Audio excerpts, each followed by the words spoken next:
Hi everyone, welcome to another video on my channel. आज की video में हम एक्सेप्शन हैंडलिंग पढ़ने वाले हैं। तो सबसे पहले हम ये समझेंगे कि एक्सेप्शन क्या होता है और उसको हैंडल करना क्यों ज़रूरी है। मैं आपको छोटे एग्जांपल के साथ बताना चाहता हूँ कि लेट्स से मैं एक नंबर को 0 से डिवाइड करता हूँ। तो यूजुअली जब भी हम नंबर को 0 से डिवाइड करते हैं तो मुझे जो आउटपुट मिलता है वो इन्फिनिटी होता है, और कंप्यूटर को इन्फिनिटी या फिर आप बोल सकते हो जेवीएम को जो इन्फिनिटी है वो समझ में नहीं आता। क्यों? क्योंकि कंप्यूटर को या तो 0 समझता है या तो 1 समझता है, उसको इन्फिनिटी नहीं पता क्या है। तो इस केस में जेवीएम को नहीं पता कि आगे क्या करना है, और वो आपका प्रोग्राम टर्मिनेट कर देता है और एक एक्सेप्शन थ्रो करता है। तो ये जो मैं वर्ड्स बोल रहा हूँ, एक्सेप्शन, प्रोग्राम टर्मिनेशन, ये सारी चीज़ें हम डिटेल में आगे पढ़ेंगे। तो आज की वीडियो में हम सबसे पहले ये देखेंगे कि एक्सेप्शन क्या होता है, एक्सेप्शन जनरेट कैसे होता है, और अगर एक्सेप्शन जनरेट हुआ तो उसको हम हैंडल कैसे करेंगे, जिसको कहा जाता है एक्सेप्शन हैंडलिंग। देखो, जितना प्रोग्रामिंग या लॉजिक बिल्ड करना ज़रूरी है, उतना ही आपको एक्सेप्शन हैंडलिंग भी समझना ज़रूरी है। इंडस्ट्री में जो रियल टाइम एप्लीकेशंस बनते हैं, वहाँ पे क्या होता है कि देखो, अल्टीमेटली इनपुट जो लेना है वो यूज़र से इनपुट लेना है। तो यूज़र तो कुछ भी इनपुट दे सकता है, जो आपके सिनेरियो में फिट हो या आपके एप्लीकेशन में फिट हो या नहीं हो। तो जब अगर वो कुछ और इनपुट देगा हट के, या फिर वो कुछ ऐसी इंस्ट्रक्शन देगा जो सिस्टम को नहीं समझ में आती, तो उस केस में हमें क्या थ्रो करना है, एक्सेप्शन थ्रो करना है। तो हम जो सबसे लास्ट टॉपिक रहेगा हमारा इसी वीडियो में, वो रहेगा कस्टम एक्सेप्शन। कस्टम एक्सेप्शन बहुत वाइडली यूज किया जाता है। मतलब बेसिक एक्सेप्शंस तो हमें पता है, array index, out of bound exception, null pointer exception, ये आपने सुने होंगे। बट कस्टम एक्सेप्शन कैसे क्रिएट करना है और उसको कैसे थ्रो करना है, ये भी बहुत इंपॉर्टेंट टॉपिक है जो हम सबसे लास्ट में कवर करेंगे। रीजन क्यों लास्ट में कवर करेंगे? क्योंकि आपको एक्सेप्शन समझना जरूरी है, देन हम कस्टम एक्सेप्शन समझेंगे। तो बढ़ते हैं वीडियो में आगे। तो यहाँ पर मैंने कुछ डेफिनेशन लिखी हुई है। एन एक्सेप्शन इज अनवांटेड और अनएक्सपेक्टेड इवेंट। मतलब अनवांटेड या फिर अनएक्सपेक्टेड इवेंट क्यों कहा जाता है? क्योंकि देखो, मैं अगर कोई प्रोग्राम स्टार्ट करता हूँ और अगर मैं उसको रन करता हूँ, तो मैं नहीं चाहता कि मेरा प्रोग्राम बीच में रुक जाए या बीच में ही टर्मिनेट हो जाए। I don't want this scenario. उस केस में इसीलिए एक्सेप्शन को क्या कहा जाता है? इट इज अनवांटेड और unexpected event that occurs during the program execution. For example, यहाँ पे लेते हैं, जैसे मेरे पास 4 लाइन का या 5 लाइन का मैंने कोड लिखा हुआ है, एंड इसी में से एक लाइन पे मैंने ऐसा लिखा हुआ है कि मुझे 10 को 0 से डिवाइड करना है। तो जब मेरा प्रोग्राम एग्जीक्यूशन स्टार्ट होगा, मेरा लाइन नंबर 1 एग्जीक्यूट होगा, 2 भी एग्जीक्यूट होगा, और जब जेवीएम मेरा लाइन नंबर 3 एग्जीक्यूट करने जाएगा, तब वो क्या जनरेट करेगा? एक एक्सेप्शन जनरेट करेगा, एंड वो एक एक्सेप्शन थ्रो करेगा। एंड अब इसके आगे क्या? तो जेवीएम आपका प्रोग्राम इसी लाइन नंबर पे टर्मिनेट कर देगा, मतलब प्रोग्राम का एग्जीक्यूशन स्टॉप कर देगा, और आपका लाइन नंबर 4 एंड 5 आपका एग्जीक्यूट नहीं होगा। तो इसी चीज़ की वजह से डेफिनेशन में आपको ऐसा भी पढ़ने मिलेगा, it disrupt the normal flow of a program. क्यों नॉर्मल फ्लो? तो मेरा नॉर्मल फ्लो क्या है कि मेरे पांचों की लाइन एग्जीक्यूट हो जानी चाहिए, वेरएस जैसे अगर थर्ड लाइन पे मुझे एक्सेप्शन मिला, तो line number 4 and line number 5 आपका एग्जीक्यूट नहीं होगा। इसीलिए it disrupt the normal flow of a program. Example यहाँ पे हमने जस्ट लिया हुआ है, डिवाइड द नंबर बाय 0 और एक्सेसिंग एन इनवैलिड इंडेक्स। अब ये एक्सेसिंग एन इनवैलिड इंडेक्स काफ़ी सारे स्टूडेंट्स ने फेस किया होगा। मैं यहाँ पे और एक बार आपको एक्सप्लेन कर देता हूँ। तो जैसे मेरे पास अगर कोई एक एरे है, और उस एरे में फॉर एग्जांपल मैंने 3 एलिमेंट्स इंसर्ट किए हुए, 10, 20 एंड 30। ये है 0 इंडेक्स, फर्स्ट इंडेक्स, और ये सेकंड इंडेक्स है। एरे का नाम है नम। मैं अभी जेवीएम को एक ऐसी इंस्ट्रक्शन देता हूँ जो उसको समझ में नहीं आएगी। तो यहाँ पे करता हूँ SYSO, मैं करूँगा, मुझे जो एलिमेंट प्रिंट करना है वो नम ऑफ फोर्थ इंडेक्स, या फिर आप बोलो मुझे थर्ड इंडेक्स का एलिमेंट प्रिंट करना है। तो जेवीएम क्या करेगा? यहाँ पे इंस्ट्रक्शन है नम ऑफ थर्ड इंडेक्स, तो जेवीएम बोलेगा 0, 1, 2 एंड 3। थर्ड इंडेक्स एग्जिस्ट ही नहीं करता। अब जेवीएम को नहीं पता आगे क्या करना है, क्योंकि हमने तो कहा है उसको थर्ड इंडेक्स का एलिमेंट प्रिंट करना है, पर एरे में तो थर्ड इंडेक्स एग्जिस्ट ही नहीं करता।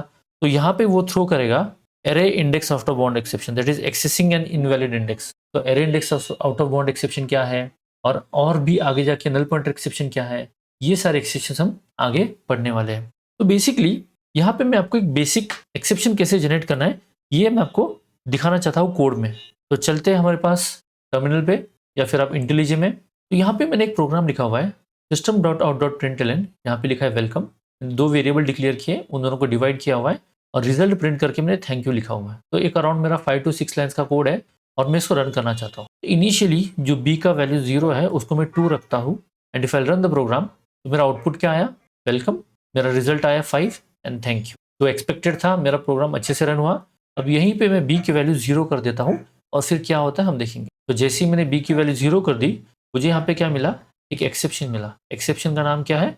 अरिथमेटिक एक्सेप्शन है और मैसेज क्या दिया हमें, डिवाइड बाय 0, मतलब हम नंबर को एक 0 से डिवाइड कर रहे हैं। एट, देखो जब भी आपको प्रोग्राम में एक्सेप्शन आए या फिर आपको एरर आए तो आपको जो ये लॉग्स है, मतलब कि इसको लॉग्स कहा जाता है, ये आपको पढ़ने आना बहुत ज़रूरी है क्योंकि ये आपके एक्सेप्शन के बारे में डिटेल में इंफॉर्मेशन देता है। जैसे मैंने कहा किस टाइप का एक्सेप्शन आया, तो अरिथमेटिक एक्सेप्शन। क्यों? क्योंकि मैं कुछ मैथमेटिकल कैलकुलेशन कर रहा हूँ।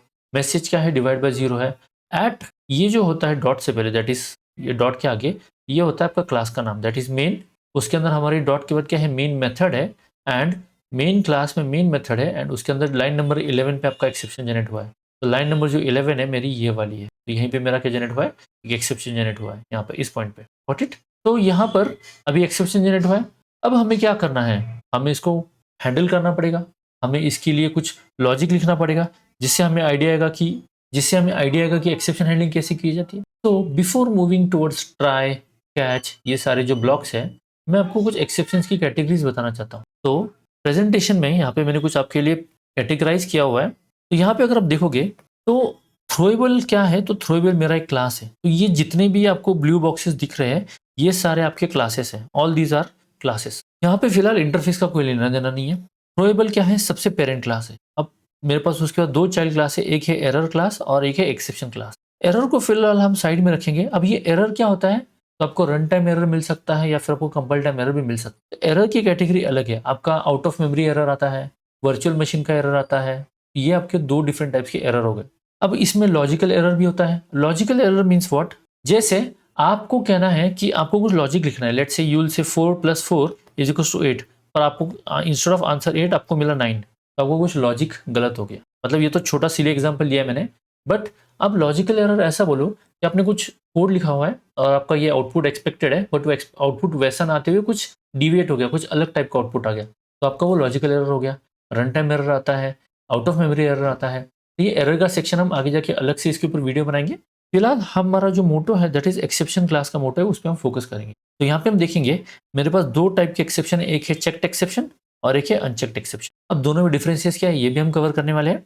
तो चेक्ड एक्सेप्शन के मैंने कुछ एक्सेप्शंस लिस्ट डाउन किए हुए। एक है आईओ एक्सेप्शन, इसको कहा जाता है इनपुट आउटपुट एक्सेप्शन, और दूसरा है क्लास नॉट फाउंड एक्सेप्शन। मतलब आप कोई एक ऐसा क्लास एक्सेस करने जा रहे हो जो एग्जिस्ट नहीं करता प्रोग्राम में, तो उसको क्लास नॉट फाउंड, मतलब उसको क्लास मिला नहीं।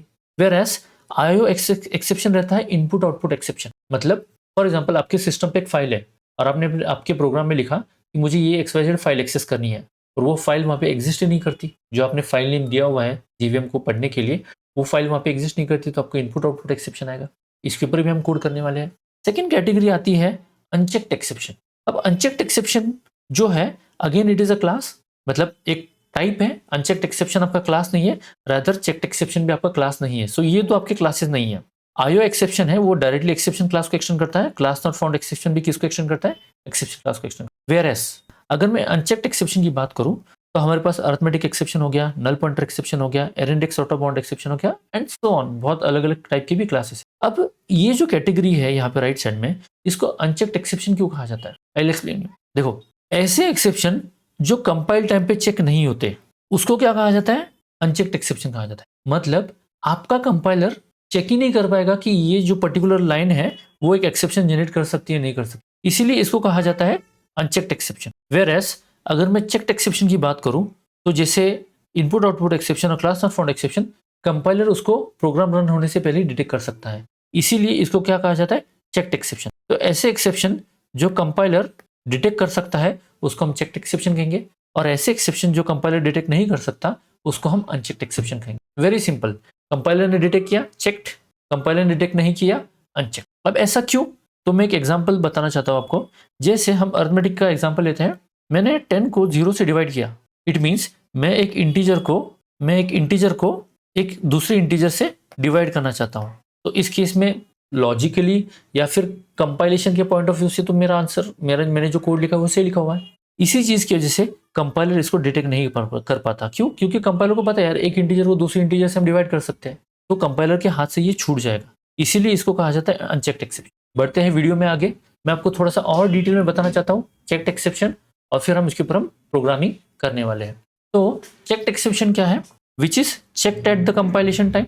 मतलब मैंने कोड कंपाइल किया और मुझे क्या पता चला, मेरे प्रोग्राम में एक एक्सेप्शन है, that is checked eight compile time, इसको कहा जाता है चेक्ड एक्सेप्शन। दूसरा क्या है, must be handle using try, catch और थ्रोज। अब ये कैसे हैंडलिंग करनी है ये हम प्रोग्रामेटिकली देखेंगे using try block and catch block.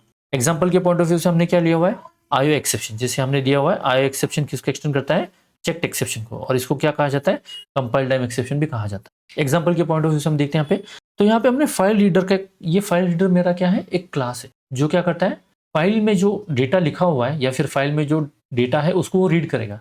तो हमें इसका ऑब्जेक्ट कैसे बनाना है, file reader F R is equal to new file reader, और उसको मुझे बताना है कि कौन सी फाइल रीड करनी है, that is file dot T. अब ऐसा सिनेरियो हो सकता है कि ये जो फाइल डॉट टी है ये आपके कंप्यूटर पे एग्जिस्ट ही नहीं करती और आप उसको एक्सेस करना चाहते हो, तो यहाँ पे क्या आएगा, इनपुट आउटपुट। अब एक्सेप्शन थ्रो कौन करता है, तो जेवीएम आपका एक्सेप्शन थ्रो करता है। अब जेवीएम क्यों थ्रो करता है, इसके पीछे रीजन देखिए। मैंने ये जो कोड लिखा हुआ है, ये कोड कौन एग्जीक्यूट करने वाला है, ये कोड आपका जेवीएम एग्जीक्यूट करने वाला है। तो अल्टीमेटली जब जेवीएम को ये फाइल नहीं मिलेगी उस पर्टिकुलर पाथ पे, तो वो क्या थ्रो करेगा, एक एक्सेप्शन थ्रो करेगा। जो कौन सा ऑब्जेक्ट रहेगा, वो इनपुट आउटपुट एक्सेप्शन। वेरएस अगर मैं अनचेक्ड एक्सेप्शन की बात करूं, तो अनचेक्ड एक्सेप्शन ऐसे हैं जो रन टाइम जनरेट होते हैं। जैसे अरिथमेटिक एक्सेप्शन का मैंने एग्जांपल लिया था, क्या किया था मैंने, 10 को 0 से डिवाइड किया था, विच इज लॉजिकल, मतलब ठीक है हम किसी भी नंबर को 0 से डिवाइड कर सकते हैं, बट उसका आउटपुट आया इन्फिनिटी, जो कि जेवीएम के समझ के बाहर है। तो उस टाइम पे क्या है, अरिथमेटिक एक्सेप्शन थ्रो। अब ऐसे जो एक्सेप्शन है दैट इज अनचेक्ड एक्सेप्शन ऐसे है जो कंपाइल टाइम पे चेक नहीं हो पाते, इसलिए उसको कहा जाता है unchecked exception. Example null pointer exception और अरिथमेटिक एक्सेप्शन। सेम एग्जांपल यहाँ पे मैंने लिया हुआ है, integer a is equal to 10 और b is equal to 0 declare किया हुआ है, और मैं प्रिंट करना चाहता हूँ a डिवाइड बाय 0, तो मुझे क्या मिलेगा, अरिथमेटिक एक्सेप्शन मिलेगा। यही हमने प्रोग्राम में भी अभी फिलहाल करके देखा था, राइट। अब हम पढ़ेंगे कि ट्राई और कैच क्या होता है। ये जो दो कीवर्ड्स है ये बहुत इंपॉर्टेंट है। सबसे पहले हम पढ़ेंगे ट्राई और दूसरा हम पढ़ेंगे कैच। अब ट्राई क्या करता है, कैच क्या करता है, ये हम देखेंगे। तो यहाँ पर हम आएंगे मेरे प्रोग्राम में, देखो ट्राई ब्लॉक क्या है, तो ट्राई सबसे पहले एक ब्लॉक है, और हम क्या करेंगे, मेरा ऐसा कोड जो एक्सेप्शन जनरेट कर सकता है उसको हम किस में पुट करेंगे, ट्राई ब्लॉक के अंदर पुट करेंगे। तो यहाँ पे ट्राई क्या है, मेरा कीवर्ड है, ये क्या है, मेरा कीवर्ड है, और ट्राई के साथ मुझे क्या लिखना पड़ता है, कैच भी लिखना पड़ता है। तो यहाँ पे मैंने दिया कैच, और मेरा कौन सा एक्सेप्शन जनरेट होने वाला है, अरिथमेटिक एक्सेप्शन जनरेट होने वाला है। तो मैं कौन सा क्लास यूज करूंगा, अरिथमेटिक एक्सेप्शन, ये मैंने रेफरेंस का नाम दिया, और यहाँ पे मैंने ओपनिंग एंड क्लोजिंग ब्रैकेट दिया। मतलब ये हो गया मेरा ट्राई ब्लॉक, और ये क्या हो गया, मेरा कैच ब्लॉक हो गया। अब ये जो लाइन है ये मेरा अगर एक्सेप्शन जनरेट करेगा, तो उस एक्सेप्शन को मैं क्या करना चाहता हूँ, हैंडल करना चाहता हूँ। इसको कहा जाता है ग्रेसफुल हैंडलिंग। अब ग्रेसफुल हैंडलिंग क्यों, क्योंकि अगर आप इस कोड की बात करोगे, तो जब मेरा ये कोड एग्जीक्यूट होगा, तो जेवीएम क्या करता है, जैसे ही उसको पता चला कि ट्राई ब्लॉक स्टार्ट हो रहा है, तो उसके अंदर जो भी कोड लिखा है उसके ऊपर वो स्पेशल अटेंशन देता है। ये सारी चीजें स्टैक में चलती है, इंटरनली हैंडलिंग इसका स्टैक में होता है। तो वो स्पेशल अटेंशन देगा मीन्स व्हाट, कि अगर इस लाइन ने एक एक्सेप्शन जनरेट किया, तो जेवीएम क्या करेगा, हमें अरिथमेटिक एक्सेप्शन का ऑब्जेक्ट थ्रो करेगा। आइए इसको डायग्रामेटिकली हम समझते हैं। तो ये जो कोड है ये मेरा कैसे एग्जीक्यूट होने वाला है हम समझेंगे। देखो लेट्स सी, ऐसा मान के चलो ये जो कोड है ये मैंने कोड दिया जेवीएम को एग्जीक्यूट करने के लिए, राइट। जेवीएम को क्या पता चला कि यार ये a डिवाइड बाय b है, ये तो 10 को मैं 0 से डिवाइड कर रहा हूँ, तो ये तो एक एक्सेप्शन जनरेट करेगा। तो जेवीएम क्या करता है, एक एक्सेप्शन क्लास का ऑब्जेक्ट बनाता है। तो मान के चलो ये उसने क्या बनाया, एक ऑब्जेक्ट बनाया। अब सिंस ये अरिथमेटिक कैलकुलेशन है, तो इसने कौन से क्लास का एक्सेप्शन बनाया, अरिथमेटिक एक्सेप्शन जो आपका क्लास है उस क्लास का इसने ये ऑब्जेक्ट बनाया। तो यहाँ पे लिखता हूँ मैं शॉर्ट में अरिथमेटिक एक्सेप्शन। उसने किस क्लास का ऑब्जेक्ट बनाया, अरिथमेटिक एक्सेप्शन का ऑब्जेक्ट बनाया, और ये जो ऑब्जेक्ट है ये क्या करेगा, थ्रो करेगा। अब ये जो कीवर्ड है इसको आप ध्यान से समझना, आगे जाके हम थ्रो पढ़ने वाले हैं। थ्रो करना मीन्स व्हाट, ऑब्जेक्ट तो बना लिया, और वो ऑब्जेक्ट मुझे वापस थ्रो करना है कहाँ पर, कोड के पास। मतलब अल्टीमेटली ये मेरा कोड है, ये कोड को एग्जीक्यूट करने के लिए मैंने जेवीएम के पास भेजा, जेवीएम ने क्या जनरेट किया, एक एक्सेप्शन जनरेट किया, और वो जो ऑब्जेक्ट है वो मुझे कहाँ पे थ्रो करेगा, वापस मुझे मेरे कोड में मिलेगा। It's like two way communication है। जेवीएम को कोड एग्जीक्यूट करने दिया, जेवीएम को एक सर्टेन पॉइंट ऐसा मिला जहाँ पे उसको कुछ समझ में नहीं आ रहा आगे क्या करना है, तो वो मुझे बता देगा कि यार मैं एक एक्सेप्शन जनरेट कर रहा हूँ, यहाँ पे कुछ गलती है। It's a two way communication, short में ऐसा काम होता है। अगर हम आगे देखेंगे तो मेरा ये जो लाइन है वो एक एक्सेप्शन जनरेट करेगी, और वो अरिथमेटिक एक्सेप्शन थ्रो करेगा जैसे मैंने आपको डायग्राम में अभी दिखाया, और वो जो ऑब्जेक्ट है वो मुझे कहाँ पे मिलेगा, यहाँ पे इस पॉइंट पे मिलेगा। एंड उस ऑब्जेक्ट में से मैं क्या निकालूंगा, कुछ डिटेल में मैसेजेस प्रिंट आउट करूंगा कि बाबा एग्जैक्टली क्या प्रॉब्लम है। तो मैं कहता हूँ ई डॉट गेट मैसेज, या फिर ई डॉट गेट कॉज भी आप कॉल कर सकते हो। ई डॉट गेट मैसेज मतलब आपको डिटेल में मैसेज मिलेगा। एंड अगर यहाँ पे अभी ये जो रिसोर्स है, ये रिजल्ट है, इसको ये समझ में नहीं आ रहा क्यों, क्योंकि ये वैल्यू आपका ट्राई ब्लॉक में रहेगा। तो अगर आपका प्रोग्राम अच्छे से रन हुआ तो आपका रिजल्ट मिलेगा और रिजल्ट वो क्या हो जाएगा, प्रिंट हो जाएगा एंड देन आपको क्या कहा जाएगा, थैंक यू कहा जाएगा। तो हम एक पॉजिटिव सिनेरियो लेते हैं। यहाँ पे हमने क्या क्रिएट किया, वेलकम प्रिंट हुआ। 10 को हम 2 से डिवाइड करेंगे तो यहाँ पे मेरा रिजल्ट आएगा 5। यहाँ पे कोई एक्सेप्शन जनरेट नहीं होगा तो मेरा आउटपुट क्या प्रिंट होगा, 5 प्रिंट होगा। एंड मैं ट्राई ब्लॉक से कहाँ पे जाऊँगा, डायरेक्टली 18 नंबर लाइन पे जाऊँगा, दैट इज थैंक यू पे जाऊँगा। कैच ब्लॉक एग्जीक्यूट होगा क्या, नहीं होगा। क्यों, कैच ब्लॉक कब एग्जीक्यूट होता है, जेवीएम ने अगर एक एक्सेप्शन थ्रो किया तो आपके प्रोग्राम ने उसको क्या करना चाहिए, कैच करना, इसलिए ट्राई कैच लिखा है। अगेन आई एम रिपीटिंग, देखो यहाँ पे मैं वापस थोड़ा पॉइंट आउट करना चाहता हूँ। मैंने कोड एग्जीक्यूट करने दिया जेवीएम के लिए, एक पॉइंट पे एक्सेप्शन जनरेट हुआ, जेवीएम ने ये ऑब्जेक्ट बनाया अरिथमेटिक एक्सेप्शन क्लास का, और ये ऑब्जेक्ट क्या किया, आपको थ्रो किया। तो जैसे ऑब्जेक्ट आपके पास वापस थ्रो होगा तो आपके कोड ने उसको क्या करना चाहिए, कैच करना चाहिए। तो यहाँ पे आपको क्या लिखना पड़ेगा, कैच ब्लॉक लिखना पड़ेगा। तो वही चीज हमने यहाँ पे लिखी हुई है कि हम क्या करेंगे, उस अरिथमेटिक एक्सेप्शन को जो ऑब्जेक्ट है उसको हम क्या करेंगे, कैच करेंगे। इस प्रोग्राम को हम रन करेंगे तो फिलहाल मेरा एक्सेप्शन कोई जनरेट नहीं होगा क्योंकि मैं 10 को 2 से डिवाइड कर रहा हूँ। इन द सेम वे अगर मैं 10 को 0 से डिवाइड करूंगा तो मेरा क्या आया, देखो यहाँ वेलकम प्रिंट हुआ, फाइन। यहाँ पर आया, इसने क्या जनरेट किया, एक्सेप्शन जनरेट किया। तो जैसे इसने एक्सेप्शन जनरेट किया, मेरा लाइन नंबर 13 एग्जीक्यूट नहीं होगा, वो कहाँ पे जाएगा, कैच ब्लॉक में जाएगा। और जो एक्सेप्शन का ऑब्जेक्ट मिला है उसका हमने क्या प्रिंट किया, मैसेज प्रिंट किया, दैट इज डिवाइड बाय 0। क्या है यहाँ पे, डिवाइड बाय 0 ये मैसेज मिला। एंड उसके बाद उसने क्या प्रिंट किया, थैंक यू प्रिंट किया। पहले का केस कैसा था, जब हमने ट्राई कैच नहीं लिखा था। इट मीन्स मैं यहाँ से इसको कमेंट आउट कर देता हूँ। पहले के केस में क्या था, अगर मैं यहाँ पे ट्राई कैच ब्लॉक यूज नहीं करूंगा तो मेरा प्रोग्राम इसी लाइन पे टर्मिनेट हो जाता था और मेरा थैंक यू प्रिंट नहीं होता था, क्योंकि इसको क्या बोलते हैं, प्रोग्राम टर्मिनेशन, जब आपका एक्सेप्शन जनरेट हुआ है। वेरएस अगर आप ट्राई कैच यूज करोगे तो आपका प्रोग्राम बीच में टर्मिनेट नहीं होगा, उसको हमने हैंडल किया है, कहाँ पे, हमने उसको कैच ब्लॉक में हैंडल किया हुआ है।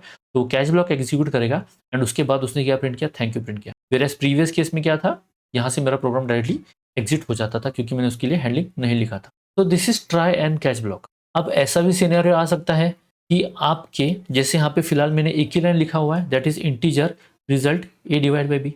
आपके पास कुछ ऐसा सेट ऑफ कोड है जो अलग अलग टाइप के एक्सेप्शन जनरेट कर सकते हैं। इट मीन्स जैसे इस लाइन ने अरिथमेटिक एक्सेप्शन जनरेट किया हुआ है, दूसरा लाइन आपका नल पॉइंटर एक्सेप्शन जनरेट करे या फिर array index out of bound exception generate करे। तो आइए उसका भी एग्जांपल देखते हैं। हम यहाँ पे एक इंटीजर का एरे डिक्लेयर करेंगे, जैसे मैंने कहा नम इज इक्वल टू, मैंने किया न्यू और मैंने इंटीजर का एरे दिया 3 इंडेक्स का, मतलब मुझे 3 ब्लॉक्स ऑफ मेमोरी चाहिए। एंड यहाँ पर मैं कहता हूँ कि मुझे जो प्रिंट करना है दैट इज नम में से मुझे 4th एलिमेंट प्रिंट करना है या 5th एलिमेंट प्रिंट करना है। तो ये एक ऐसा इंस्ट्रक्शन दिया मैंने जेवीएम को जो कि एक्सेप्शन जनरेट करेगा। क्यों, क्योंकि एरे की साइज 3 है और उसको मैं 5th एलिमेंट प्रिंट करने के लिए बोल रहा हूँ। तो मेरा कौन सा एक्सेप्शन आ सकता है, array index out of bound exception आएगा। तो यहाँ पर आप मल्टीपल कैच ब्लॉक भी लिख सकते हो। तो मल्टीपल कैच ब्लॉक कैसे लिखना है, जहाँ पर आपका फर्स्ट कैच ब्लॉक खत्म हुआ वहीं पर आप दूसरा कैच ब्लॉक लिखोगे और आपका एक्सेप्शन दोगे। तो ये कौन सा एक्सेप्शन है, array index out of bound exception, this one. और आप बोलोगे ई, मतलब ये आपका ऑब्जेक्ट रेफरेंस हो गया। अब जेवीएम क्या करेगा, लेट्स से, ध्यान से सुनना। सबसे पहले यहाँ पे क्या हुआ है, रिजल्ट्स को that is a divide by b that is 10 divide by 0। तो आपका इसी लाइन पे एक्सेप्शन जनरेट हो जाएगा, कौन सा, अरिथमेटिक एक्सेप्शन। तो आपका प्रोग्राम डायरेक्टली इस पॉइंट पे आ जाएगा और यहाँ से वो कहाँ पे जाएगा, थैंक यू पे जाएगा। तो वो जो नीचे की 2 लाइन है वो एग्जीक्यूट नहीं करेगा। क्यों, क्योंकि उसको यहीं पे एक्सेप्शन मिल गया। अब यहाँ पे हमें जो arithmetic array index out of bound exception है उसका भी हमें मैसेज प्रिंट करना पड़ेगा। तो यहाँ पे हमने मैसेज प्रिंट कर दिया, ठीक है। अब देखो क्या हो सकता है, तो लेट्स से मैंने यहाँ पे दिया 2, तो जब मैं 2 दूंगा तो ये वाला लाइन तो मेरा एक्सेप्शन जनरेट नहीं करेगा, बट डेफिनेटली ये लाइन मेरा एक्सेप्शन जनरेट करने वाला है। तो अगर मैं इस प्रोग्राम को रन करता हूँ तो हम देखेंगे तो मुझे क्या मिला, देखो सबसे पहले आया यहाँ पे वेलकम प्रिंट हुआ मेरा, एज इट इज दिया हुआ है। उसके बाद हम 10 को 2 से डिवाइड करते हैं तो मुझे क्या मिला, 5 मिला। एंड आफ्टर दैट मैंने क्या बोला, सिस्टम को बोला, मतलब मैंने SOUT प्रिंट किया, नम एरे में से 5th एलिमेंट चाहिए। उसने क्या बोला, index 5 out of bound for length 3। इसको समझो, लेंथ 3 मीन्स व्हाट, एरे का लेंथ कितना है, 3 है, और मैं उसको क्या बोल रहा हूँ, आउट ऑफ बाउंड मतलब 5th एलिमेंट प्रिंट करने के लिए बोल रहा हूँ, मतलब 3 के बाउंड्री के बाहर एलिमेंट में उसको प्रिंट करने के लिए बोल रहा हूँ। तो इस केस में उसने क्या थ्रो किया, array index out of bound exception throw किया और मेरा मैसेज क्या प्रिंट हुआ, index 5 out of bound for length 3। And उसके बाद उसने क्या प्रिंट किया, थैंक यू प्रिंट किया। तो आप ऐसे मल्टीपल कैच ब्लॉक एग्जीक्यूट लिख सकते हो। आप मल्टीपल ट्राई के अंदर भी ट्राई कैच लिखा जाता है जो कि बहुत एडवांस है। फिलहाल आई थिंक कि बिगिनर्स को इस पर ध्यान देने की जरूरत नहीं है, सिर्फ ट्राई एंड कैच कैसे काम करता है ये समझना जरूरी है। तो यहाँ पे हम देखेंगे, जैसे मैंने आपको एग्जाम्पल दिया था, मल्टीपल कैच ब्लॉक्स का, तो यहाँ पे सेम एग्जांपल है। यहाँ पे हमने क्या क्रिएट किया हुआ है, इंटीजर का एक एरे डिक्लेयर किया हुआ है जिसके अंदर 5 एलिमेंट है, और एरे में क्या कर रहा हूँ मैं, 5th एलिमेंट पे क्या लिखना चाहता हूँ कि 10 डिवाइड बाई 0। तो ये क्या जनरेट करेगा, अगर मैं 10 को 0 से डिवाइड करना चाहता हूँ तो ये क्या जनरेट करेगा, अरिथमेटिक एक्सेप्शन जनरेट करेगा, दैट इज डिवाइड बाई 0 वाला एरर। तो आप आपका खुद का कस्टम मैसेज भी दे सकते हो, डिवाइड बाई 0। आप कैच ब्लॉक के अंदर आप यूजर को कोई भी अच्छा सा नीट एंड क्लीन मैसेज दे सकते हो जिससे यूजर को पता चलेगा कि क्या प्रॉब्लम है। एंड सिंस एरे का साइज 5 है, दैट इज 0 to 4 एलिमेंट, 0 1 2 3 4 इतने एलिमेंट स्टोर कर सकता है। तो मैं एरे को 5th इंडेक्स पे क्या स्टोर करना चाहता हूँ, 10 डिवाइड बाई 0। तो वो क्या इंडेक्स थ्रो करेगा, इनवैलिड इंडेक्स थ्रो करेगा। तो आप ऐसे मल्टीपल कैच ब्लॉक भी लिख सकते हो। अब जो और इंपॉर्टेंट पॉइंट है दैट इज फाइनली। जैसे हमने ट्राई पढ़ा, हमने कैच भी पढ़ा, अब जो तीसरा वर्ड आता है दैट इज फाइनली आता है। आगे जाके हम थ्रो एंड थ्रोज, देखो सिर्फ एस का डिफरेंस है, थ्रो एंड थ्रोज ये दोनों पढ़ेंगे। And it is one of the most ask interview question, what is the difference between throw and throws, whereas finally क्या है ये भी पूछा जाता है। तो वीडियो में बने रहिए। अब यहाँ पे क्या है, फाइनली कीवर्ड हम पढ़ना चाहते हैं। अब कोई ऐसा सिनेरियो है, लेट्स टेक एन एग्जांपल, कि अगर मेरे कोड में एक्सेप्शन जनरेट भी हुआ, उसको मैंने हैंडल भी किया, तो भी मुझे सेट ऑफ कोड है जो मेरा किसी भी कंडीशन में एग्जीक्यूट होना चाहिए। It's like disaster prone code बोला जाता है। मतलब वेदर एक्सेप्शन आए या नहीं आए, आई डोंट केयर, मेरा ये जो सेट ऑफ लाइन्स का कोड है ये एग्जीक्यूट होना ही चाहिए किसी भी कंडीशन में। तो ऐसा जो कोड है वो हम किसके अंदर पुट करते हैं, हम फाइनली ब्लॉक के अंदर पुट करते हैं। तो ये जो कोड है always executes after try and catch whether exception occurs और नॉट, मतलब आपका एक्सेप्शन जनरेट हो या नहीं हो, आपका फाइनली ब्लॉक एग्जीक्यूट होने ही वाला है। अब ये किस चीज के लिए यूज किया जाता है, तो it is use for cleaning up activities. Like आपने कोई अगर फाइल ओपन की है और अगर आपको उसमें से कुछ डेटा रीड करना और आपका एक्सेप्शन जनरेट हो गया, तो आपको प्रोग्राम क्लोज करने से पहले या फिर आपका प्रोग्राम टर्मिनेट होने से पहले आपका फाइल क्लोज हो जाना चाहिए, नहीं तो जेवीएम अननेसेसरी वो रिसोर्स होल्ड करके रखेगा। Resource means file. यहाँ पे क्या है, रिलीजिंग रिसोर्स, अगर मैं कुछ कर रहा हूँ तो मेरा रिसोर्स रिलीज हो जाना चाहिए। या फिर आप किसी भी डेटाबेस को, अगर आप चाहते हो कि मुझे किसी डेटाबेस के साथ मैंने कनेक्शन इस्टेब्लिश किया हुआ है और मेरे प्रोग्राम में कुछ एक्सेप्शन जनरेट हो गया, तो मुझे क्या करना है, वो डीबी का जो कनेक्शन है वो क्लोज करना है। तो जो क्लोजिंग का डीबी कनेक्शन का कोड है वो हम फाइनली ब्लॉक में लिखेंगे, हम फाइनली ब्लॉक कोडिंग में भी देखने वाले हैं। अब ये क्या है, फाइनली जो ब्लॉक है कैनॉट बी स्किप्ड एक्सेप्ट, मतलब फाइनली ब्लॉक हर केस में एग्जीक्यूट होगा, बट ऐसे कोई एक या दो सिनेरियो जहाँ पे फाइनली ब्लॉक एग्जीक्यूट नहीं होता। क्या, आपका जेवीएम ही क्रैश हो गया, मतलब आपका जो कोड एग्जीक्यूट करने वाला जो जेवीएम है वही क्रैश हो गया, या फिर आपने abruptly system dot exit call कर दिया। तो जब आप सिस्टम डॉट एग्जिट कॉल करते हो तो आपका फाइनली ब्लॉक कॉल नहीं होता। सिस्टम डॉट एग्जिट मीन्स कोई भी कंडीशन हो, आपका सिस्टम डॉट एग्जिट मतलब आपका प्रोग्राम एग्जिट होने ही वाला है, that is system dot exit. इस दो केस में क्या होगा, आपका फाइनली ब्लॉक कॉल नहीं होगा। अब फाइनली ब्लॉक कैसे लिखा जाता है, इसका कुछ मैंने यहाँ पे सिंटैक्स दिया हुआ है। तो ट्राई ब्लॉक है, जैसे हमने ट्राई ब्लॉक देखा, कैच ब्लॉक देखा, सिमिलरली हमारे पास क्या है, फाइनली ब्लॉक है। तो ट्राई ब्लॉक में मैंने क्या दिया हुआ है कि मुझे 10 को 0 से डिवाइड करना है। तो जब मैं 10 को 0 से डिवाइड करूंगा तो मेरा क्या आएगा, अरिथमेटिक एक्सेप्शन आएगा, और मैंने क्या लिखा है, एक्सेप्शन कॉट, मतलब हमारा कॉट ब्लॉक कॉल हो चुका है, फिर हमारा कैच ब्लॉक कॉल हो चुका है। एंड इसके बाद मैं चाहता हूँ मेरा कुछ कोड एग्जीक्यूट होना चाहिए, तो वो जो कोड है जो मेरा एग्जीक्यूट होना ही चाहिए उसको मैंने किस में डाला है, फाइनली ब्लॉक में डाला हुआ है। तो ये यहाँ पे क्या लिखा है, दिस विल ऑलवेज एग्जीक्यूट। इसी चीज को हम प्रोग्राम में करके देखते हैं। तो यहाँ पे मैं चाहता हूँ कि मेरा एक्सेप्शन जनरेट हो या ना हो, मुझे थैंक यू हमेशा प्रिंट होना है, या फिर मुझे कुछ एक ब्लॉक, कुछ कोड है, सेट ऑफ लाइन से मुझे एग्जीक्यूट करवाने हैं। तो मैं यहाँ पे लिखूंगा फाइनली ब्लॉक। ध्यान रखना, पहले आपका ट्राई ब्लॉक आएगा, आपका उसके बाद कैच ब्लॉक आएगा, उसी के बाद आपका फाइनली ब्लॉक आएगा। यही सीक्वेंस रहने वाला है, सीक्वेंस आप ऊपर नीचे नहीं कर सकते। फाइनली ब्लॉक आएगा, यहाँ पे करता हूँ मैं बेटर लक नेक्स्ट टाइम। तो मैं यूजर को बताना चाहता हूँ कि आप ठीक से इनपुट दीजिए, या फिर आपका कोड समझे ठीक से, एक्सेप्शन हटा दीजिए, और यहाँ पे लिखा मैंने better luck next time bye करके मैं प्रिंट करना चाहता हूँ, राइट। तो लेट्स गिव एन एग्जांपल। यहाँ पे मैं 10 को वापस 0 से डिवाइड करता हूँ और मैं इस कोड को रन करना चाहता हूँ। तो मेरा यहाँ पे क्या जनरेट हुआ, बेटर लक नेक्स्ट टाइम। क्यों, क्योंकि सबसे पहले वेलकम प्रिंट हुआ, एज इट इज हमने सबसे पहले लाइन लिखी हुई है। उसके बाद मैंने 10 को 0 से डिवाइड किया, तो मेरा क्या कॉल होगा, अरिथमेटिक एक्सेप्शन कॉल होगा। उसका जो मैसेज है दैट इज डिवाइड बाय 0, ये मेरा प्रिंट हुआ। उसके बाद वो कहाँ पर गया, तो फाइनली ब्लॉक में गया, और उसने क्या प्रिंट किया, better luck next time bye print किया, और लास्ट में प्रिंट किया थैंक यू। अब ये लाइन यहाँ से हटा के इसके अंदर भी डाल सकते हो, it's one and the same. तो फाइनली ब्लॉक क्या करता है कि आपका जो कोड है, जो आपका इंपॉर्टेंट कोड है, जैसे कनेक्शन क्लोज करना, फाइल क्लोज करना, या डेटाबेस का कनेक्शन क्लोज करवाना है आपको, या फिर कोई रिसोर्सेज जो आपने होल्ड किए हुए सिस्टम के वो आपको रिलीज करने हैं, तो वो सारे लॉजिक हम कहाँ पे लिखेंगे, बाइनरी ब्लॉक में लिखिए। आई होप आपको ये चीज़ समझ में आ चुकी है। अब जो नेक्स्ट है दैट इज़ कस्टम एक्सेप्शन।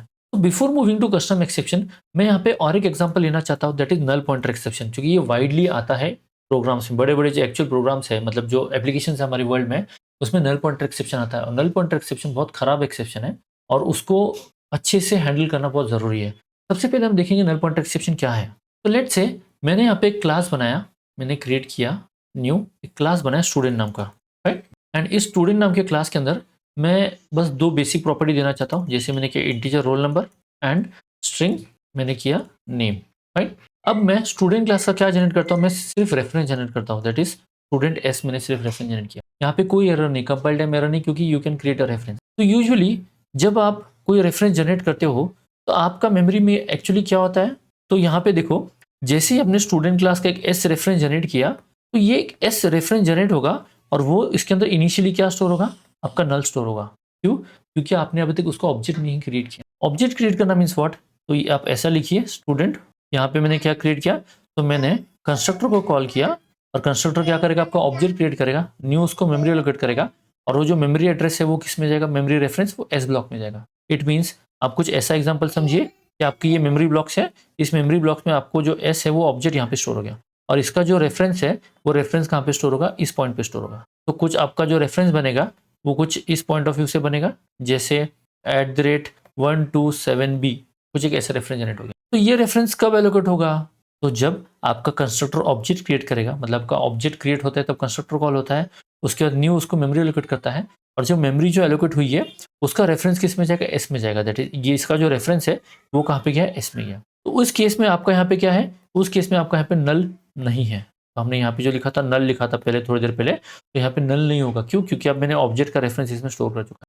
अगर आपने इंस्टेड ऑफ दिस, अगर आपने सिर्फ यहाँ पे रेफरेंस जनरेट किया हुआ है तो आपका यहाँ पे कोई ऑब्जेक्ट नहीं बनेगा एंड आपके इसके अंदर कोई रेफरेंस भी नहीं रहेगा और यहाँ पर क्या रहेगा, सिर्फ नल आपका स्टोर रहेगा। इट मीन्स अभी तक ऑब्जेक्ट क्रिएट नहीं हुआ है। अब इस केस में क्या होगा, तो अगर मैं चाहता हूँ कि इवन दो मेरे पास एक रेफरेंस है और उसका मैं रोल नंबर प्रिंट करना चाहता हूँ, तो यहाँ पे मैं करूँगा एस डॉट रोल नंबर। तो जैसे ही मैं इस प्रोग्राम को रन करूँगा तो देखो यहाँ पे सबसे पहले तो ये क्या बोलेगा, वेरिएबल इनिशियलाइज नहीं है। तो अगर इसको मैं रन करने जाऊँगा तो यहाँ पे मुझे बोलेगा कि variable S might not have been initialize, कि वेरिएबल एस इनिशियलाइज नहीं करता।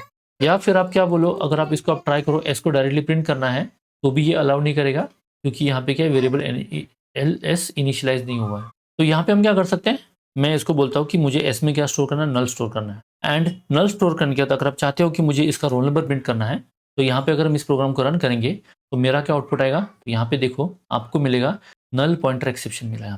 दैट इज आपका जो एस ऑब्जेक्ट है can not read field roll number because S is null. क्या है, क्योंकि एस को आपने नल डिक्लेयर किया हुआ है, तो आप अगर नल है तो उसके अंदर आपको रोल नंबर नहीं मिलने वाला, क्योंकि आपका ऑब्जेक्ट ही क्रिएट नहीं हुआ है। तो can not read field roll number because S क्या है, नल है। तो क्या पे आया, लाइन नंबर 10 पे आया, दैट इज दिस वन। यहाँ पे मैं क्या कर रहा हूँ, नल ऑब्जेक्ट में से मैं रोल नंबर निकालने के लिए ट्राई कर रहा हूँ, प्रिंट करने के लिए। तो यहाँ पे आपको क्या मिलेगा, नल पॉइंटर। तो आपको मेक श्योर करना है कि आप जितने भी वेरिएबल्स डिक्लेयर कर रहे हो उसको वैल्यूज असाइंड होनी चाहिए। आप जितने भी ऑब्जेक्ट के रेफरेंसेस डिक्लेयर कर रहे हो, जैसे स्टूडेंट एस आपने रेफरेंस डिक्लेयर किया है तो उसका ऑब्जेक्ट बनना भी जरूरी है। आपको ये सारी चीजें, इस केस में आप क्या हैंडलिंग कैसे कर सकते हो, जैसे अगर मैं पूछूंगा if S is not equal to null, तो यहाँ पे हमारे पास एक चीज दी गई है, कंडीशन हम लिख सकते हैं कि अगर मेरा एस नल नहीं है तो उसी केस में क्या होना चाहिए, मेरा रोल नंबर प्रिंट होना चाहिए, नहीं तो मेरा रोल नंबर प्रिंट नहीं हुआ तो भी चलेगा। तो यहाँ पे मेरा प्रोग्राम रन तो हो गया पर उसने एक्सेप्शन थ्रो नहीं किया। क्यों? क्योंकि मैंने यहाँ पे उसको कंडीशन चेक की है कि अगर एस नल नहीं है तो ही मेरा रोल नंबर प्रिंट होगा। Got it? फाइन। या फिर ये एक वे है, या तो फिर आप दूसरा वे का क्या कहे, आप ट्राई कैच में भी लिख सकते हो। तो यहाँ पे आप लिखो ट्राई, आपने ट्राई ब्लॉक लिखा एंड यहाँ पे आप क्या लिखोगे, कैच ब्लॉक लिखोगे और यहाँ पे आप दोगे null pointer exception E and आप क्या करोगे, यहाँ पे उसको ग्रेसफुली हैंडल करोगे। इट इज SOUT, आप यहाँ पे लिखोगे ई डॉट गेट मैसेज। अगर मैं इस प्रोग्राम को रन करूँगा तो मेरा क्या आएगा, देखो यहाँ पे मेरा सिर्फ मैसेज प्रिंट हुआ है, it is can not read field roll number because S क्या आपका नल है। आई होप आपको ये चीज़ें समझ में आ चुकी है। अब इसके बाद जो हम देखेंगे दैट इज कस्टम एक्सेप्शन। देखो कस्टम एक्सेप्शन बहुत ज़्यादा वाइडली यूज किया जाता है एंड इसको समझना बहुत ज़रूरी है। तो हम कस्टम एक्सेप्शन मीन्स व्हाट, कि मैं मेरा खुद का एक्सेप्शन का क्लास बनाऊंगा। जैसे हमने थोड़ी देर पहले देखा था कि हमारे पास कुछ रेडीमेड इनबिल्ट एक्सेप्शन दिए हुए, जैसे अर्थमेटिक एक्सेप्शन जो है वो ऑलरेडी JVM में लिखा हुआ है, JDK में ऑलरेडी लिखा हुआ है। सिमिलरली नल पॉइंटर एक्सेप्शन हो गया, array index out of bound exception हो गया, तो ये जो है ये मेरी सारी क्या है, ये मेरी सारी क्लासेस है जो कि ऑलरेडी मुझे जेडीके के साथ मिलती है। सिमिलरली ये भी क्या है, जेडीके के साथ आती है। बट मैं चाहता हूँ कि मेरा खुद का एक एक्सेप्शन जनरेट हो। तो लेट्स टेक एन एग्जांपल। जैसे मैं कहूँगा हम एक क्लास बनाएंगे that is no balance exception. तो यहाँ पे मैं लिखता हूँ नो बैलेंस एक्सेप्शन। तो हम एक क्लास बनाएंगे नो बैलेंस एक्सेप्शन, और सिंस सारे क्लासेस किसको एक्सटेंड करते हैं, एक्सेप्शन क्लास को एक्सटेंड करते हैं, तो नो बैलेंस एक्सेप्शन नाम का मैं क्लास बनाऊंगा और हम किसको एक्सटेंड करेंगे, एक्सेप्शन क्लास को एक्सटेंड। क्योंकि जब आप एक्सेप्शन क्लास को एक्सटेंड करते हो तभी उसको एक्सेप्शन कहलाया जाता है, तभी आपके क्लास को क्या कहा जाएगा, एक्सेप्शन क्लास कहलाया जाएगा। और हम खुद उस एक्सेप्शन को क्या करेंगे, थ्रो करेंगे। तो अभी जो हमारा नेक्स्ट पार्ट है वीडियो का दैट इज कस्टम एक्सेप्शन, जिसके अंदर हम थ्रो कीवर्ड और थ्रोज कीवर्ड कैसे यूज करना है वो हम देखेंगे। तो हम चलते हैं प्रोग्रामेटिकली, डायरेक्टली हम एक्सेप्शन जनरेट करते हैं, हमारा कस्टम एक्सेप्शन जनरेट करेंगे। तो हम यहाँ पे कोड में आते हैं, हम जाएंगे यहाँ पे SRC पे न्यू, और मैं यहाँ पे क्लास क्रिएट करता हूँ जैसे नो बैलेंस एक्सेप्शन। अब सिंस मुझे इसको एक्सेप्शन जनरेट करना है तो मैंने इसको किसके साथ एक्सटेंड किया, एक्सेप्शन क्लास के साथ एक्सटेंड किया। अब हमारे कुछ सर्टन स्टेप्स है जो हमें, जब हमें कस्टम एक्सेप्शन बनाना होता है तो हमारे कुछ सर्टन स्टेप्स है जिसको हमें फॉलो करना होता है। तो सबसे पहला जो स्टेप है दैट इज हमने देखा था यहाँ पे कि मुझे नो बैलेंस एक्सेप्शन नाम का क्लास बनाना पड़ेगा। उसके बाद हमें क्या करना है, तो देखो यहाँ पे मैं आपको एक बार शॉर्ट में बता देता हूँ क्या स्टेप्स है। सबसे पहले आपको खुद का क्लास बनाना है और उसको किसके साथ एक्सटेंड करना है, एक्सेप्शन क्लास के साथ एक्सटेंड करना है। उसके बाद आपको उसके अंदर क्या लिखना है, कंस्ट्रक्टर लिखना है, एंड आपको एक फंक्शन बनाना है जिसके अंदर आप खुद का लॉजिक लिखोगे, that is create a function and right your logic. मतलब नो बैलेंस एक्सेप्शन हम कहाँ पे यूज कर सकते हैं, जैसे फॉर एग्जाम्पल एक बैंक क्लास बनाएंगे हम SBI नाम का, और यूजर का अगर बैलेंस 100 रुपया है एंड वो 200 रुपीज एक्सेप्शन 200 रुपीज वो विड्रॉ करना चाहता है, तो वो खुद के बैलेंस से एक्सीड करता है, दैट इज अकाउंट में 100 रुपीज है पर वो 200 रुपीज विड्रॉ करना चाहता है, तो हम क्या थ्रो करेंगे, नो बैलेंस एक्सेप्शन थ्रो करेंगे। तो ये कुछ हम लॉजिक लिखेंगे। थर्ड स्टेप हमारा ये होगा, एंड जो फोर्थ स्टेप है that is throw exception object using throw keyword, ये हम करेंगे, एंड हम थ्रोज कीवर्ड भी आगे दिखने वाले हैं। तो सबसे हमने फर्स्ट स्टेप तो कवर कर लिया, अब हमें क्या क्रिएट करना है, कंस्ट्रक्टर क्रिएट करना है। तो हम जाएंगे कोड में, यहाँ पे आप कंस्ट्रक्टर जनरेट करेंगे that is public no balance exception. यहाँ पे मैंने क्या क्रिएट कर लिया, कंस्ट्रक्टर क्रिएट कर लिया, एंड इसको मुझे क्या देना है, हम आप यहाँ पे एक मैसेज भी पास कर सकते। फोर्थ स्टेप है कि हमें क्या करना है, तो हमें एक खुद का लॉजिक क्रिएट करना है दैट इज बैलेंस रिलेटेड। तो हमने यहाँ पे क्या क्रिएट किया हुआ है, एक कंस्ट्रक्टर क्रिएट किया हुआ है। कंस्ट्रक्टर में हमें सुपर का कंस्ट्रक्टर कॉल करना है, तो हम यहाँ पे देंगे सुपर, और यहाँ पे हमें मैसेज पास करना पड़ेगा। अब ये मैसेज क्यों पास करना है आगे जाके आपको समझेगा। मतलब जैसे हमने यहाँ पे देखा था, जब मेरा ये एक्सेप्शन जनरेट हुआ था यहाँ पे इस पॉइंट पे, हमने यहाँ पे देखो e.get मैसेज प्रिंट किया हुआ है। तो मतलब जब मेरा एक्सेप्शन जनरेट होता है तो ये जो मैसेज जो प्रिंट होता है वो मैसेज हमें ही देना पड़ता है। तो हम नो बैलेंस एक्सेप्शन क्लास में आएंगे और यहाँ पे हम पास करेंगे स्ट्रिंग मैसेज, कि अगर कोई एक्सेप्शन जनरेट होता है तो स्क्रीन पर क्या मैसेज प्रिंट होना चाहिए वो हम मैसेज देंगे, और वही मैसेज हम किसको फॉरवर्ड करेंगे, सुपर क्लास को। तो ये सुपर मतलब क्या है कि ये मेरा खुद का कंस्ट्रक्टर है, और सुपर मीन्स व्हाट, कि मैं पेरेंट क्लास का कंस्ट्रक्टर कॉल करना चाहता हूँ, और जो मैसेज मैंने पास किया वो एज इट इज मैं मैसेज कहाँ पे देना चाहता हूँ, पेरेंट क्लास के कंस्ट्रक्टर को देना चाहता हूँ। अब ये मैंने एक्सेप्शन का क्लास जनरेट कर लिया। अब मुझे बैंक नाम का क्लास जनरेट करना है जहाँ पे हमें लॉजिक लिखना है कि अगर यूजर का बैलेंस लेस है और वो लेस मतलब जितना बैलेंस है उससे ज़्यादा अगर अमाउंट निकल रहा है तो हमें एक्सेप्शन का ऑब्जेक्ट थ्रो करना है। तो यहाँ पे मैं एक नया बैंक क्रिएट करूँगा। लेट से मैंने किया बैंक अकाउंट नाम का क्लास जनरेट किया मैंने। अब यहाँ पे बैंक अकाउंट क्लास के अंदर मैं एक वेरिएबल देना चाहता हूँ दैट इज प्राइवेट। लेट से मैं करता हूँ इंटीजर अमाउंट, या फिर आप बोल सकते हो बैलेंस, यूजर का कितना बैलेंस है। एंड यहाँ पे हम एक मेथड लिखेंगे that is public void withdraw, और यहाँ पे हमने क्रिएट किया विड्रॉ है, और यहाँ पे मैं बोलूँगा उसको कितना अमाउंट विड्रॉ करना है, तो यहाँ पे मैं दूंगा विड्रॉ अमाउंट। अब देखो यूजर क्या कर सकता है, तो मैं कहूँगा मतलब मुझे ऐसा लॉजिक लिखना है कि यूजर ने जो अमाउंट एंटर किया हुआ है अगर वो उसके बैलेंस से ज़्यादा है, मतलब अगर उसका बैलेंस है, मान के चलो यहाँ पे फॉर एग्जांपल मैं लिखता हूँ कमेंट में, अगर उसका बैलेंस 100 है और यूजर ने जो अमाउंट है वो 200 पास किया हुआ है, तो 200 इज ग्रेटर देन बैलेंस। तो इस केस में हमें क्या पैसे विड्रॉ हो गए क्या, नहीं, क्योंकि आपके अकाउंट में 100 रुपीज़ है और आप 200 रुपीज़ विड्रॉ करना चाहते हो। तो इस केस में हमें क्या करना है, एक्सेप्शन थ्रो करना है। और वो कौन सा एक्सेप्शन होगा, तो वो होगा हमारा खुद का exception that is no balance exception. हम इस क्लास का ऑब्जेक्ट क्रिएट करें तो किस केस में होना चाहिए, तो जब वो बैलेंस एक्सीड कर जाए उस केस में होना चाहिए। तो यहाँ पे मैं क्या क्रिएट करूंगा that is no balance exception E is equal to मैं करूंगा न्यू नो बैलेंस एक्सेप्शन, और मुझे क्या करना है एक मैसेज पास करना है दैट इज आपका बैलेंस क्या है, कम है। तो यहाँ पे मैं दूंगा यहाँ पे यू हैव लेस बैलेंस, हमने क्या क्रिएट किया, यू हैव लेस बैलेंस। और ये जो ऑब्जेक्ट है दैट इज एक्सेप्शन का ऑब्जेक्ट है, इसको मैं क्या करना चाहता हूँ, थ्रो करना चाहता हूँ। हम यहाँ पे क्या करेंगे, थ्रो, और मैं क्या दूंगा, ई का ऑब्जेक्ट में यहाँ पे क्या करूंगा, थ्रो करूंगा, खत्म। This is custom exception, that's all. अब यहाँ पे थ्रो क्यों यूज किया गया है, तो थ्रो यूज किया जाता है आपको एक ऑब्जेक्ट उसको थ्रो करना है, तो जैसे ही यहाँ से आपका ऑब्जेक्ट थ्रो होगा उसको कहाँ पे हैंडल होगा, उसको हमें हैंडल करना है कैच ब्लॉक के अंदर। तो ये भी हम देखने वाले हैं। फिलहाल हम बैंक अकाउंट में हमने क्या क्रिएट किया हुआ है। अब यहाँ पे एरर क्यों आ रहा है इसको मैं आपको बताने वाला हूँ। दूसरा केस क्या है, एल्स, मतलब अगर यूजर के अकाउंट में, मतलब अगर बैलेंस 100 रुपीज़ है और यूजर चाहता है कि उसको 50 रुपीज़ विड्रॉ करने हैं, तो हम क्या करेंगे, उसको विड्रॉ करने के लिए अलाउ करेंगे। तो यहाँ पे मैं करूँगा SOUT balance is withdrawn, balance is withdrawn, और मुझे क्या करना है, बैलेंस को अपडेट करना पड़ेगा। मतलब बैलेंस में से अगर मैं 50 रुपये निकालूंगा तो जो बैलेंस नाम का जो वेरिएबल है उसको अपडेट करना पड़ेगा। तो मैं करूँगा balance is equal to balance minus amount, मतलब यूजर के पास बैलेंस 100 रुपीज़ है और वो यहाँ पे करता है एंटर 50 रुपीज़। तो 50 इज ग्रेटर देन बैलेंस है क्या, नहीं है, मतलब 50 इज ग्रेटर देन 100 है क्या, नहीं है। तो वो यहाँ पे आएगा, बैलेंस क्या है, 100 रुपीज़ है, 100 माइनस 50, और बैलेंस क्या अपडेट हो जाएगा 50, balance is withdrawn and updated balance is, हम यहाँ पे अच्छे से नाइसली यहाँ पे लिखेंगे हम, अपडेटेड बैलेंस इज, मुझे बैलेंस प्रिंट करना है, बचा हुआ बैलेंस। अब यहाँ पे क्या है, थ्रो नाम का कीवर्ड है। देखो जब भी आप थ्रो, आपका मेथड अगर कोई एक एक्सेप्शन थ्रो करता है तो हमें उसको क्या करना पड़ेगा, हमें उस मेथड के सिग्नेचर में थ्रोज नाम का कीवर्ड लिखना पड़ेगा। तो यहाँ पे हम लिखेंगे थ्रोज। अब थ्रोज क्या है ये देखते हैं। थ्रोज इसके लिए यूज किया जाता है ताकि मैं ये बता सकूं कि ये जो मेथड लिखा हुआ है वो एक एक्सेप्शन थ्रो कर सकता है। इट इज नॉट ऑलवेज, कर सकता है मीन्स व्हाट, अगर कंडीशन मैच हुई तो ही वो एक्सेप्शन थ्रो करेगा, अगर कंडीशन मैच नहीं हुई तो वो बैलेंस विड्रॉ करके उसका बैलेंस प्रिंट करेगा। अब कंडीशन कब मैच होगी, तो उसने जो विड्रॉ के लिए अमाउंट भेजा हुआ है जैसे 500 रुपीज़ है और उसके पास बैलेंस 500 रुपीज़ का है, तो उस केस में क्या थ्रो होने वाला है, एक्सेप्शन थ्रो होने वाला है। एक्सेप्शन का ऑब्जेक्ट थ्रो करने के लिए हमें क्या लगता है, थ्रो नाम का कीवर्ड लगता है। और थ्रोज नाम का कीवर्ड कब लगता है, तो मुझे मेथड के सिग्नेचर में बताना है कि ये मेथड एक एक्सेप्शन थ्रो कर सकती है, इसलिए यहाँ पे क्या बताना है, थ्रोज, थ्रोज करता है क्या, तो यहाँ पे मुझे बताना है no balance exception, that is withdraw नाम का जो मेथड है वो थ्रोज करता है नो बैलेंस एक्सेप्शन। तो जैसे आपने ये लाइन ऐड किया तो यहाँ पे आपको जो एरर आ रहा था वो चला गया। अब हमने क्या क्रिएट किया, नो बैलेंस एक्सेप्शन जनरेट किया, मतलब आपका खुद का एक कस्टम एक्सेप्शन जनरेट किया। उसको कहाँ पे यूज किया, तो हमने एक लॉजिक लिखा जिसके अंदर मैं ये थ्रो करता हूँ। अब ये जो लॉजिक है उसको मुझे यूज करना है, तो हम कैसे यूज करेंगे, तो ये जो एग्जिस्टिंग चीज़ है इसको मैं निकाल देता हूँ। सबसे पहले मुझे करना है बैंक अकाउंट, जैसे आप कस्टमर हो C1 इज आपने क्रिएट किया न्यू बैंक अकाउंट, आपने एक नया बैंक अकाउंट ओपन किया।